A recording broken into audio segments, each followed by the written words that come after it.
సంఘీభావం ప్రకటించి గెలుపు కోసం ప్రయత్నం చేస్తున్న ఎంఆర్పిఎస్ సహచరులందరికీ పేరు పైన నమస్కారాలు.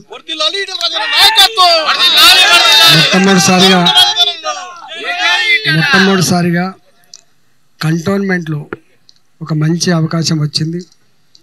వంశా తిలక్ గారిని జాతి బిడ్డగా గౌరవించారు.